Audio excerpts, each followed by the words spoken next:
Buongiorno a tutti e benvenuti. Bonjour et bienvenue sur ma chaîne pour le tout premier essai moto. Après le test du scooter pliable U-Jet et mon road trip en Piaggio MP3 500 entre Breda aux Pays-Bas et la Sardaigne, je vous présente aujourd'hui l'Energica Xperia, moto électrique 100% italienne. Ses mensurations sont d'1,46 m de haut, 86,7 cm de largeur, 2,13 m de longueur. L'empattement est de 151 mm, elle pèse 260 kg et la selle culmine à 847 mm. Le châssis de l'Xperia est un treillis tubulaire en acier avec des plaques latérales en aluminium. Le bras oscillant est en aluminium. Il y a une fourche avant Sachs de 43 mm de diamètre, réglable en détente et en compression. À l'arrière, c'est un mono-amortisseur réglable en détente et en précharge. Vous le voyez ici, la transmission est par chaîne. Alors, au niveau des roues, ici, on est sur des jantes alu 17 pouces à l'avant et 17 pouces à l'arrière, avec des pneus Pirelli Scorpion Trail 2, 120 70 17 à l'avant et 180 55 17 pour l'arrière. Le freinage est assuré par Brembo avec double disque flottant de 330 mm avec étrier radial à 4 pistons pour l'avant. C'est toujours signé Brembo à l'arrière avec un disque de 240 mm et un étrier à 2 pistons. A savoir que l'ABS en virage est signé Bosch. Il y a 3 couleurs possibles: Metal Black, Flamme White et Bormio Ice. Alors avec mon gabarit, ce qui est pratique, c'est que je peux grimper très facilement au guidon, voilà. Et on va s'intéresser maintenant à cet écran TFT couleur de 5 pouces qui dispose d'une luminosité de 1000 nits. On va principalement commander cet écran depuis le Komodo principal qui est ici. On va pouvoir par exemple changer les modes de conduite. Il y en a 3 qui sont personnalisables et 4 pré-réglés en usine qui sont Urban, Eco, Rain et Sport. Alors, il faut savoir que en mode sport, l'exercice du 0 à 100 il a battu en 3 secondes 5 seulement. Et comme c'est une moto électrique, il y a également ici le B, je vais enlever mon doigt, voilà. Le B en fait, c'est un système de frein moteur et il y a 4 modes de régénération. Off, donc là on va laisser la moto aller, entre guillemets. Low, donc bas, medium et high. L'avantage, eh bien, c'est que ça va vous permettre d'économiser sur des longues distances, sur un certain temps, les plaquettes et les disques de frein. Ça c'est vraiment pas mal et il y a de réelles différences. Alors aujourd'hui, vu le temps qu'il fait, on se met en wet pour pas partir dans les airs. En bas à gauche de cet écran, vous retrouvez l'autonomie restante en pourcentage et puis le kilométrage, mais qui s'adapte comme en voiture dès que vous roulez. En outre, sur cet écran, on peut aussi avoir des informations liées à l'angle, la consommation, bien entendu. Et si on veut aussi, on peut aller dans différents sous-menus pour avoir encore d'autres informations. C'est assez détaillé. Ça peut être très sympa pour avoir le max de données possible. À savoir que ici, vous avez le Traction Control sur 6 niveaux, combiné donc à l'ABS en virage. Il y a également le régulateur de vitesse et quelque chose qui est extraordinaire sur cette bécane. Je vais vous montrer. Alors, il faut maintenir le frein, appuyer ici. Et oui, la moto dispose également d'une marche arrière. Pour l'enlever, on rappuie ici quelques secondes et ça repasse tout de suite en marche avant. D'ailleurs, je vais dézoomer un petit peu pour vous montrer la bulle qui est réglable sur 2 niveaux. La bulle est ici en position basse et ici en position haute. Je vous déconseille de le faire en roulant quand même parce que ça déstabilise pas mal la bécane.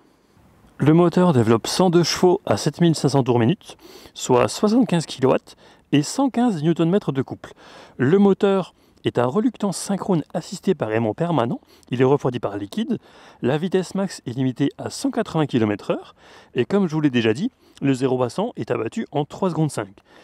La recharge n'est possible que sur borne rapide puisque l'Xperia est vendu sans câble. L'autonomie est donnée à 420 km en ville, 256 en mixte et 208 en extra-urbain. Alors qui dit autonomie dit batterie, celle-ci fournie par Panasonic est de type lithium polymère et d'une capacité nominale de 19,6 kWh et 22,5 au max. Sa durée de vie est estimée à 1200 cycles à plus de 80% de sa capacité.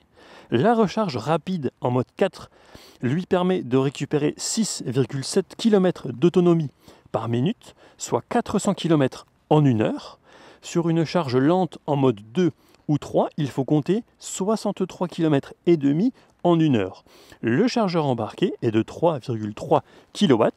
Et pour recharger l'Xperia, eh bien, il vous suffira de lever ce petit volet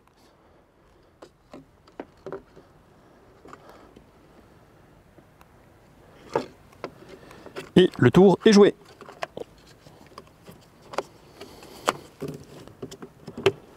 La batterie dispose d'une fonction LPR qui permet en fait l'entretien et l'équilibrage automatique des batteries pendant les longues périodes de non-utilisation, typiquement en hivernage. On peut aussi choisir depuis le tableau de bord la charge maximale souhaitée, par exemple 80%. La garantie est de 2 ans sur la moto et 3 ans ou 50 000 km sur la batterie. Une extension est possible jusqu'à 5 ans pour 1314 €.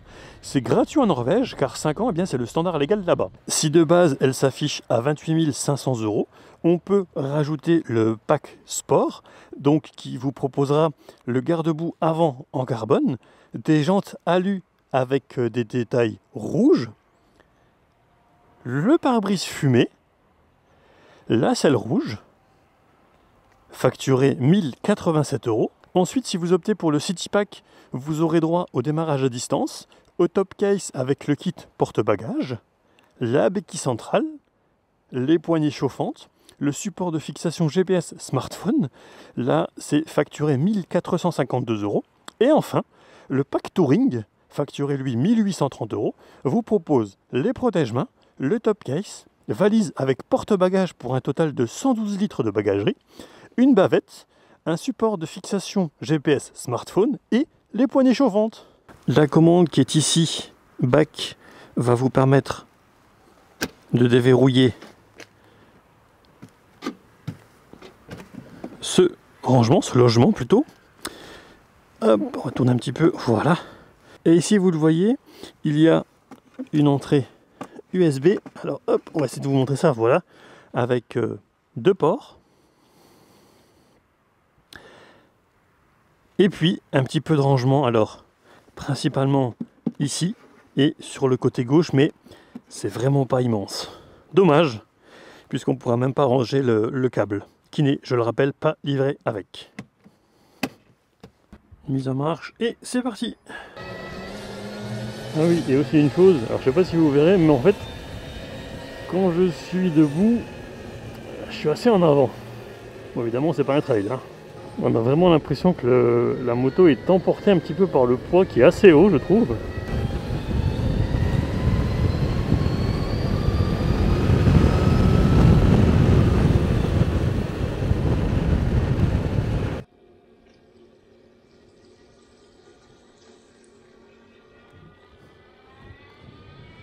J'en profite aussi pour vous parler un petit peu du rayon de braquage qui n'est pas terrible.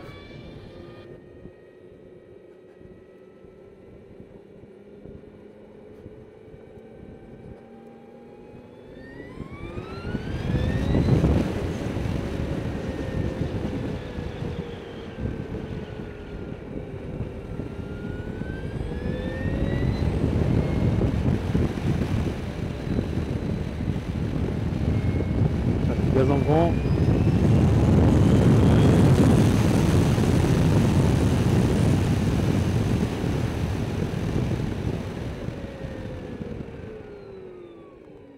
Très bon freinage par ailleurs, heureusement. vu la poussée qu'elle a.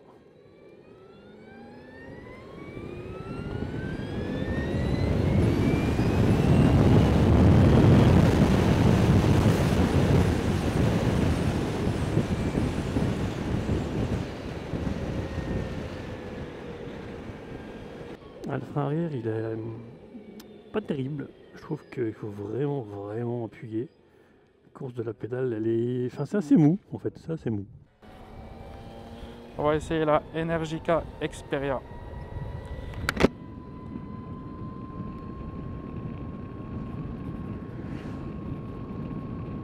C'est une première pour moi de monter sur une moto électrique. Que ce soit donc en tant que conducteur ou enfin, pilote ou passager.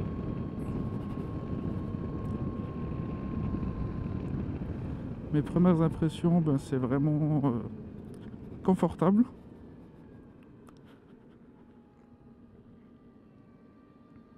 Les poignées passagers, elles tombent vraiment bien. Donc, sous mes mains. Et avec le bruit, c'est assez spécial, quoi.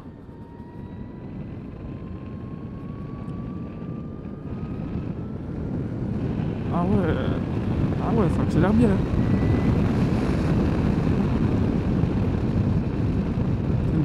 C'est une sensation qui est assez bizarre. On n'a aucun bruit. Bon, mis à part le bruit de la route. Et on a cette accélération qui est assez franche. Franchement, c'est assez spécial. Celle à l'arrière, c'est un peu une planche de bois. Mais après, c'est pas une moto qui est faite pour faire de la route comme une GS. Mais on pourrait faire 100 km sans problème en tant que passager. Ce que j'apprécie vraiment, c'est les poignées. Elles tombent, donc elles arrivent le long du corps. Elles sont vraiment bien symétriques par rapport au corps.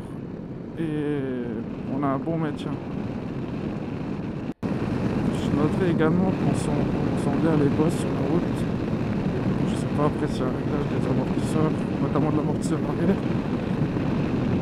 En tout cas, on sent bien les imperfections de la route en tant que passager. Mais la position, elle est bonne. Franchement, on est droit. Le dos, il est droit. C'est un plaisir. Le seul bémol, c'est juste un peu la selle. Je trouve qu'il est assez dur, mais bon, sur ce type de moto, c'est normal. Oh, quelle bonne accélération. Je vais l'appeler la catapulte.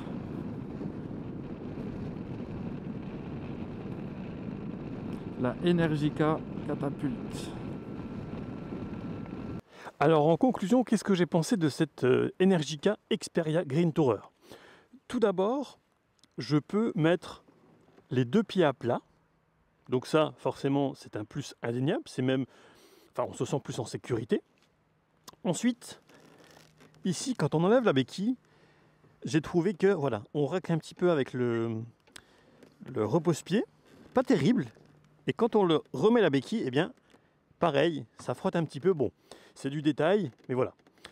Au niveau de l'autonomie, en conditions hivernales, c'est comme une voiture, ça ne fait pas des miracles. Pour autant, on peut vraiment voyager avec, seul ou en duo. On peut d'ailleurs mettre de la bagagerie, vous l'avez vu. La recharge peut être extrêmement rapide sur une borne Ionity, par exemple, ou des chargeurs rapides sur certains parkings de centres commerciaux, par exemple. La conduite est assez spéciale dans la mesure où j'ai l'impression que le centre de gravité il est assez haut et je ne vais pas dire qu'on tourne mal ou que ça ne tourne pas, non. Mais on sent une certaine résistance et je pense que c'est vraiment dû au fait que tout ce qui est là est assez haut et ça aurait pu être plus bas. Si le centre de gravité aurait été plus bas, je pense que la conduite aurait été encore plus agréable. Bon, après, c'est une question je vais dire une question d'habitude. Voilà. Bon, la bulle, c'est pas une grande bulle. J'ai jamais pour autant ressenti de perturbation ou de vent.